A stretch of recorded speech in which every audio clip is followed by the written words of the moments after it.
हरिओम, ओम आनंद ma'am, Om Shanti ma'am, ओम ज्ञान ma'am, आप सभी दर्शकों का हमारे चैनल पर स्वागत है।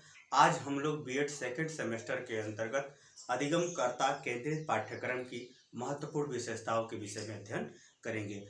अधिगमकर्ता केंद्रित पाठ्यक्रम का सीधा तात्पर्य यह है कि जो सीखने वाला विद्यार्थी है या सीखने वाला जो भी है उसके अनुसार पाठ्यक्रम का निर्माण किया जाए। यानी किसी विषय की जानकारी जो देना है वह अधिगमकर्ता के योग्यता, क्षमता, उसका मानसिक स्तर, उसका व्यवहारिक स्तर, उसकी कार्यकुशलता, उसकी समझ इत्यादि के अनुसार पाठ्यक्रम निर्माण करते हुए किसी विषय का पूर्ण ज्ञान कराया जाए। तो इस पर आधारित होता है जो यह पाठ्यक्रम, यानी कि जो सीखने वाला है उसी के अनुसार किसी विषय का पाठ्यक्रम इस प्रकार से बना दो कि वह उस विषय को धीरे धीरे पूर्ण रूप से सीख जाए, ऐसा पाठ्यक्रम होता है। तो इस पाठ्यक्रम के विभिन्न स्वरूपों के बारे में आपको पढ़ाया जा चुका है। आज इस वीडियो के अंतर्गत अधिगमकर्ता केंद्रित जो पाठ्यक्रम होता है उसके महत्वपूर्ण विशेषताएं क्या होती है उसके विषय में हम लोग अध्ययन करेंगे। पहला है अधिगमकर्ता केंद्रित पाठ्यक्रम के अंतर्गत पहली विशेषता है कि संपूर्ण समाधान। संपूर्ण समाधान का तात्पर्य होता है कि जब अधिगम करता है, जो सीखने वाला विद्यार्थी या कोई भी है, वह अपनी जिज्ञासा का या अपनी इच्छा का या अपने द्वारा जो करके सीखता है उस प्रक्रिया का पूर्ण उसके जो है समस्या का समाधान हो जाता है, पूर्ण उसको जो है संतुष्टि हो जाती है। अपने ज्ञान से, सीखी हुई कला से, सीखा हुआ जानकारी से, सीखे हुए अनुभव से क्या होता है, उसका संपूर्ण समाधान, उसके अंदर जिज्ञासा की जो है उसकी पूर्ति हो जाती है। दूसरा, अगर इसकी विशेषता देखा जाए, स्वगति से अध्ययन। इसमें अधिगमकर्ता जो है अपने गति के अनुसार क्या है करता है, सीखता है। जैसे ट्यूशन होता है तो बच्चा क्या करता है, उसको जो नहीं आता वहां से पूछता है तो तुरंत टीचर उसको बताता है। तो जो ट्यूशन इसका सबसे बेस्ट उदाहरण है। ट्यूशन में क्या होता है, एक विद्यार्थी है, एक टीचर है। विद्यार्थी को जहाँ समस्या है उसी जगह से उसको पढ़ाना शुरू करेगा, उसी चीज को और सरल बना बना के पढ़ाना शुरू करेगा।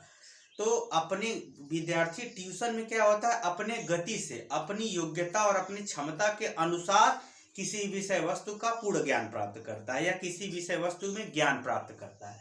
तो इसमें क्या होता है, जो अधिगमकर्ता केंद्रित पाठ्यक्रम होते हैं वैसे ही जो है अपने गति, छात्र अपनी गति के अनुसार उसकी मानसिक क्षमता, रुचि, जिज्ञासा इत्यादि अपने गति के अनुसार सीखने का पूर्ण अवसर मिलता है। यह भी इसकी दूसरी विशेषता है। तीसरी अगर विशेषता की बात करते हैं, सृजनशीलता का विकास। सृजनशीलता का यहाँ तात्पर्य है कि सृजन का मतलब होता है निर्माण करना। कैसा निर्माण करना, जैसे कोई नई चीजों को सर्च करना, कोई नई चीज को खोजना, या किसी पुरानी चीज में थोड़ा परिवर्तन करना, वो भी सृजनशीलता है। और या कई सारी चीजें हैं उसको अरेंज करना, उसको क्या कहते हैं, सृजनशीलता। उसको फिर से व्यवस्थित करना सृजनशीलता। तीन प्रकार से सृजनशीलता मानी जाती है, होती है। जैसे कोई कविता है, कविता की कोई लड़का रचना कर देता है या कोई गाना की रचना कर देता है तो कहा जाएगा सृजनशीलता। शब्द तो सब पुराने ही है। तो कहने का हमारा ये तात्पर्य ये है कि इसमें कोई चीज को नई ढंग से सीखने का या उसको अपने ढंग से कुछ नया करने का उसको अवसर मिल जाता है, या कोई नया चीज का निर्माण करने का। इसी में नए नए रिसर्च होते हैं, नए नए खोज होती है, नई नई वस्तुएं, नए नए व्यवहार, नए नए ज्ञान, नए नए गतिविधि, नए नए सूत्र, नए नए ट्रिक इत्यादि इसी में उत्पन्न होते हैं। तो यह तब होता है जब अधिगमकर्ता स्वतंत्र हो। अधिगम केंद्रित पाठ्यक्रम के अंतर्गत अधिगमकर्ता स्वतंत्र होता है पढ़ने के लिए, इसलिए इसका भी विकास होता है। ये भी इसकी विशेषता है। चौथी अगर हम विशेषता की बात करें, पाठ्यक्रम का निर्माण सरल से जटिल की ओर। इसमें जो पाठ्यक्रम जो वही बनाया जाता है, जो पाठ्यक्रम का निर्माण किया जाता है वो अधिगमकर्ता को ध्यान में रख करके किया जाता है। तो एक ही अधिगमकर्ता नहीं है, अनेक अधिगमकर्ता है।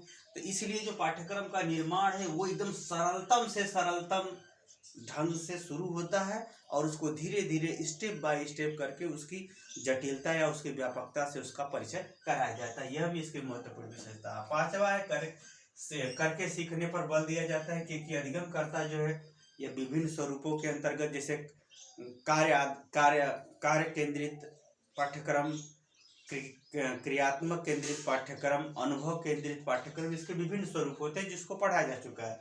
तो हर गतिविधि में अधिगमकर्ता जो है करके ही सीखता है।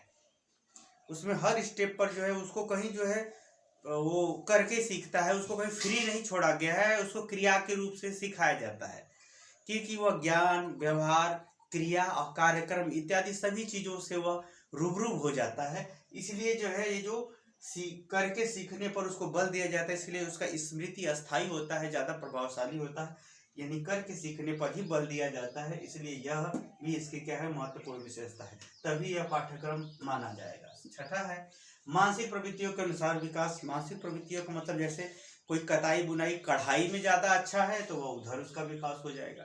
कोई तर्क वितर्क या खोज वाली प्रवृत्ति का ज़्यादा है तो साइंस वाली प्रवृत्ति का हो जाएगा।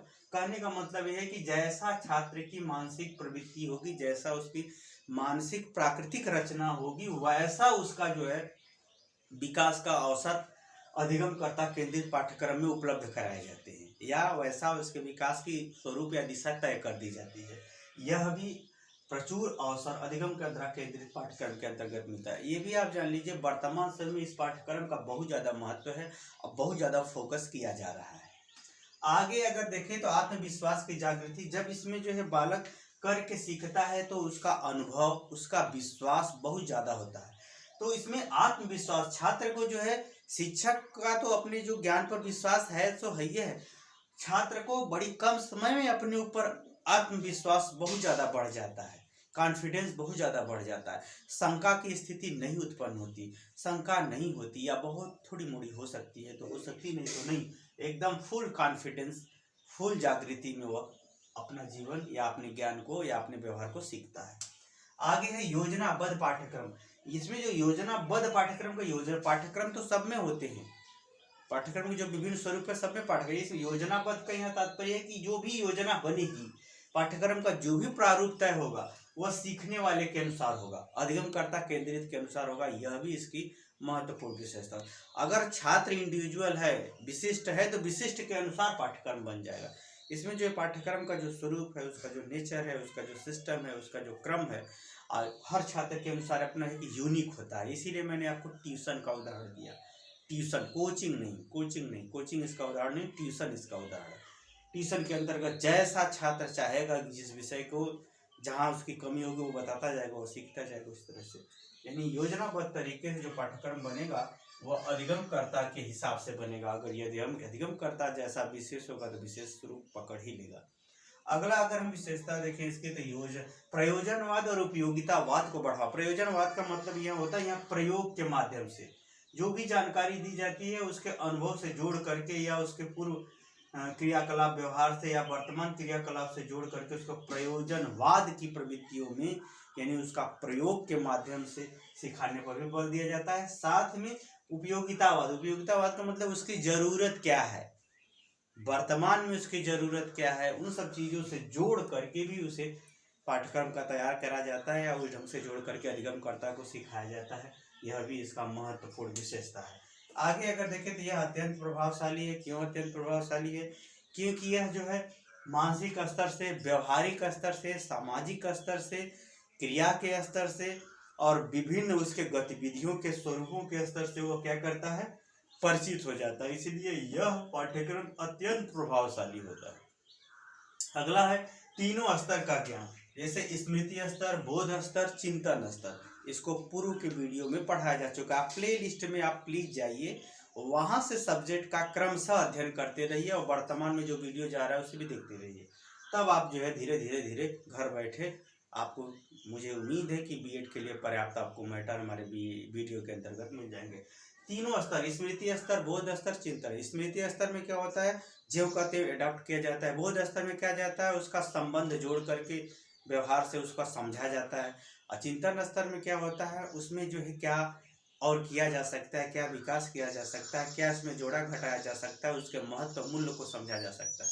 तो तीनों स्तर का जो ज्ञान है वह अधिगमकर्ता केंद्रित पाठ्यक्रम के अंतर्गत छात्र स्वयं ग्रहण कर लेता है। स्वयं उसको तीनों स्तर का ज्ञान उसको एक कम से कम समय में ही प्राप्त हो जाते हैं या समझ में आ जाते हैं। यह भी इसकी महत्वपूर्ण विशेषता। अगर हम 12वीं विशेषता की बात करें तो ज्ञान पर पूर्ण व्यवहारिक नियंत्रण। वह ज्ञान को सीखने के संग संग उसको समझता भी है और उसे व्यवहार से जोड़कर भी उसका प्रयोग भी करता है।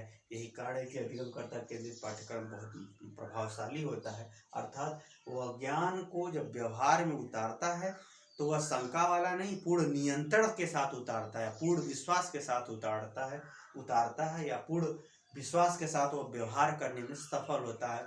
यह भी इसकी महत्वपूर्ण विशेषता है। मुझे उम्मीद है कि आप विशेषता को समझ गए होंगे।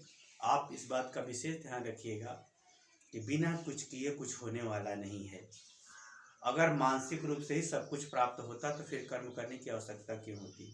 आप कर्म करेंगे तभी मानसिक रूप से किया हुआ कर्म आपका व्यवहारिक फल बन के आपको प्राप्त होगा। मुझे उम्मीद है मेरे द्वारा समझाया हुआ समझ गए होंगे। समझ गए तो कमेंट बॉक्स में जरूर बताइए। साथ ही मेरे चैनल को लाइक से सब्सक्राइब कीजिए। हरिओम।